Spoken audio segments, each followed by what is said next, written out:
और बहुत सारी दवाइयाँ थी मेरी सुबह शाम की, मैं खा खा के बहुत परेशान हो गई थी, पर आराम कुछ भी नहीं था उनसे। कितने टाइम से कितनी गोलियां खाती थी माइग्रेन की?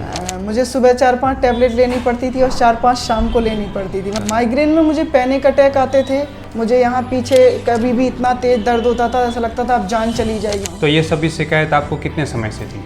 1 साल हो गया है मुझे, और ये पाइल्स का प्रॉब्लम तो मुझे 5 साल से। तो इसके लिए आपने अलग अलग कितने डॉक्टर से परामर्श लिया होगा कि क्या क्या दवाइयाँ की होगी? मैंने 2-3 डॉक्टर चेंज कर दिया। अब जब आप मेरे पास तकरीबन मैंने देखा कि आपका ऑलमोस्ट 1 महीना रेगुलर मेडिसिन हुआ और हमारा पूरा पंचकर्मा ट्रीटमेंट हुआ, आपको कितना आराम है? बहुत आराम है, मतलब पूरा दिन मुझे दर्द नहीं होता। अभी मुझे वो दर्द नहीं होता है, ना ही मैंने कोई टैबलेट अलग से ली है, जो आपकी ही मेडिसिन है वही लेती हूँ अभी। 1 महीने में आपकी पूरी टैबलेट्स बंद हो गई? हाँ, मेरा वजन भी कम हुआ है अभी। मैंने डायबिटीज की टैबलेट भी 1 टाइम कर दी है अब। जो शाम पहले को। ज़्यादा लेनी पड़ती हाँ, थी वो भी 2 कम टाइम हो लेनी गई? होती थी, अभी शाम के शाम 1 टाइम लेती हूँ। हाँ, बहुत फ़ायदा है, काफ़ी फ़र्क है। सुबह मुझे वॉशरूम में बड़ा प्रॉब्लम होता था पाइल्स की वजह से, अभी नॉर्मल मेरा पेट साफ हो जाता है। વધુ માહિતી માટે નીચે આપેલા વોટ્સએપ બટન ઉપર ક્લિક કરી અમને મેસેજ કરો।